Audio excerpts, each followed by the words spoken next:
Chances are that even if you're not familiar with the 1954 Akira Kurosawa movie, The Seven Samurai, or its 1960 American remake, The Magnificent Seven, you're still familiar with the basic plot. This is because it's an extremely evocative type of story that is easily adaptable to any environment. Take, for example, A Bug's Life.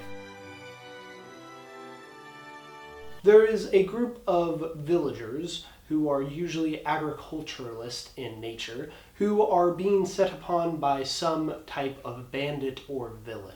They themselves are not able to protect themselves, so they hire an outside force who not only protects them, but also trains them to be able to protect themselves. And by the end of the story, there is a climactic fight where the villain and the bulk of their forces is destroyed. I grew up watching The Magnificent Seven, and it's still one of my favorite movies. And I like The Seven Samurai, even though I came to it a little bit later on. But the core of what I enjoy about both of these stories is not the surroundings or the aesthetics or the particular wonderful choices by these very talented directors, but it is that central conceit. And so, why not bring that central conceit into another universe? Let's say Star Wars. It's been my firm belief since, well, basically forever, that The Seven Samurai or The Magnificent Seven would make a wonderful basis for a Star Wars film.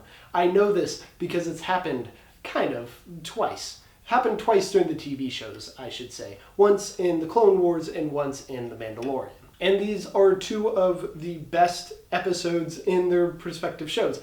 Admittedly, I've only seen like 4 episodes of The Mandalorian, but it's the only one that I really remember, so that should say something. However, I think even with these particular episodes, a mainline Star Wars movie that follows these tropes would be wonderful. And so I'm going to talk about what I want from that movie today. First off, there should be no grand stakes. This is not a universe-wide issue. This is a issue on a very particular corner of the universe where it's just one village. I think it should be set before the prequels so that there is relative stability within the galaxy. So before the Separatists, all that, the Jedi are still relatively powerful and the Republic is at the height of its power. Of course, none of that stuff really matters to the story in particular because the scales are so small, but I think that's why you need to set it in that time period. And I think you could probably center this around 5 characters. 4 or 5 characters is a good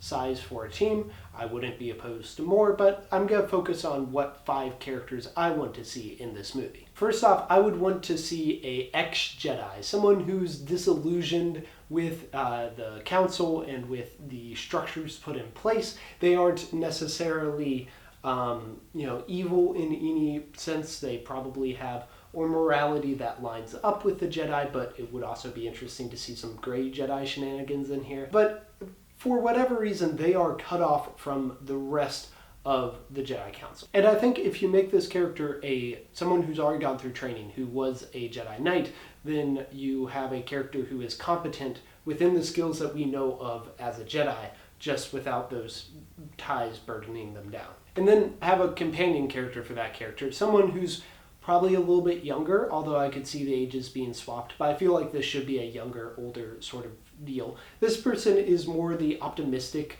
eyes for our protagonist and encourages them to use their powers for good or just use them in general. And because I like alien races in Star Wars, I think that this is probably someone who should be an alien race. I don't think that Disney would let a main character be an alien race. However, because I also imagine this would be probably a little bit lower budget, let's go with a human-looking one. The Mary Allen, they're pretty easy to do, just slightly different skin tone and then some face tattoos. And we haven't had a Mary Allen character who's important in any of the mainline Star Wars movies anyway, so there, Mary Allen. This character can be force sensitive, but I think it's very important that this is not a force user. And I was like one of the 4 people on Earth who like the old guard, so let's say the ex-Jedi is Charlize Theron and the younger one is Kiki Lane, I don't know. Then I want to see a Wookiee, because Wookiees are always awesome. They just are. They're cool. I love Wookiees. If we needed something to make them stand out, besides the fact that they're a Wookiee and Wookiees always stand out, make an albino Wookiee. I don't know. You could have this character be like the tank. I also like the idea that they're just like this very intelligent and like strategist, but they're slightly dismissive because like no one else speaks Wookiee until they get to the village, and then someone in the village speaks Wookiee, and then they find out, oh, wow, okay, this person we recruited actually is very good at this. I like that because I like the idea of one of the characters being brought in to automatically have more of a connection with the villagers than with the rest of the team. I think that's an interesting conflict. And then I think just the nature of this story means you have to have a bounty hunter character, so let's throw one of those in there. I'd love to see a Twi'lek because I'm a big fan of them, but you could also use this as an opportunity to have an even more wild and out there race of creature. They can also be a little bit more rough around the edges, less having to align with a typical morality because they are a bounty hunter. This can also be where you have the movie's droid, although I also think that there could be droid characters within the village itself. However, I think that would work really well with the bounty hunter. And finally, and this is really the only type of character I'm bringing directly from the Seven Samurai, and which means copyright reasons probably would get in the way of it actually happening, but there's a character in the Seven Samurai who pretends to be a samurai. Carries around this giant katana. He has a fake lineage that he's made up. That would be so cool to also do with a character who's a Jedi. They found a lightsaber for whatever reason. They are pretending to be a Jedi. And they can get away with it on these backwater planets they're on. But once they come face to face with our protagonist, who is a Jedi, they have to give up the charade. There's just so much you can get into with the philosophy and morality of Jedis, which is the most interesting thing to me in Star Wars, if you have these two characters who are kind of on the polar opposites. One who was a Jedi and then abandoned it, and one who isn't a Jedi but really wants to be. And you could have this character not have the Force at all and then get into the idea of like, well, what does it mean to be a Jedi? Is it really just about these skills you have, or is it about the philosophy?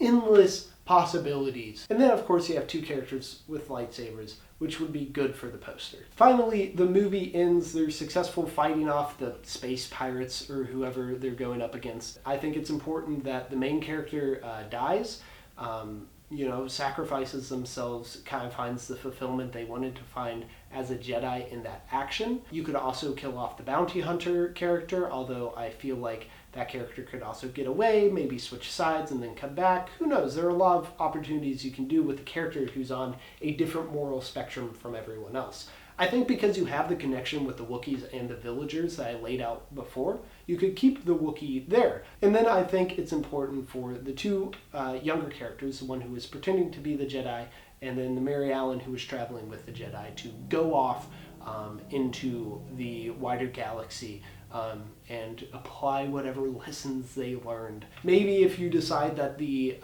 pretender Jedi does have Force capabilities, maybe they're going off to Coruscant to be trained.